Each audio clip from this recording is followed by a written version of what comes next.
এবার কৌশলগতভাবে গুরুত্বপূর্ণ হরমুজ প্রণালীর নিয়ন্ত্রণ নিয়ে যুক্তরাষ্ট্রের প্রেসিডেন্ট ডোনাল্ড ট্রাম্পকে কড়া হুঁশিয়ারি দিয়েছেন ইরানের সেনাপ্রধান মেজর জেনারেল আমির হাতামি। তিনি বলেছেন, এই অঞ্চল রক্ষায় নিয়োজিত ইরানি বাহিনী প্রয়োজনে ট্রাম্পের পা ভেঙে দেবে। ইরানের রাষ্ট্রীয় সংবাদ মাধ্যম IRIBর বরাতে আল জাজিরার এক প্রতিবেদনে এই তথ্য উঠে আসে। ট্রাম্প গত শুক্রবার হুমকি দিয়েছেন তিনি হরমুজ প্রণালীকে মার্কিন ভূখণ্ডে পরিণত করবেন।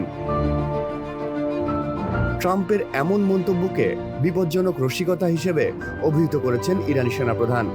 ইরানের সেনাপ্রধান বলেন, ইরানকে নিয়ে এ ধরনের রসিকতা করা একটি বড় ভুল, কারণ এটি ইরান আর এদেশের এমন সব যোদ্ধা রয়েছে যারা আপনার পা ভেঙে দেবে।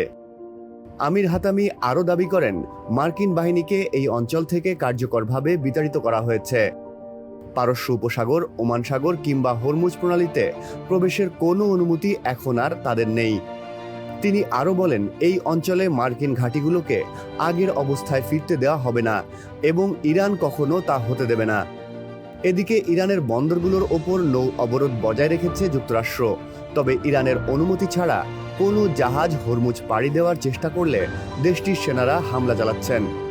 এর আগে হরমুজ প্রণালীকে মার্কিন ভূখণ্ডে পরিণত করার ট্রাম্পের মন্তব্যের জেরে ইরানের উপপররাষ্ট্রমন্ত্রী কাজেম ঘারিবাবাদি বলেছিলেন, টুইট করে, বিমানবাহী রণতরী পাঠিয়ে, কোনো আদেশ জারি করে কিংবা নির্বাচনী বক্তৃতার মাধ্যমে হরমুজ প্রণালী দখল করা সম্ভব নয়। মার্কিন প্রেসিডেন্টকে অপরাধী ও নির্বোধ বলেও মন্তব্য করেন তিনি।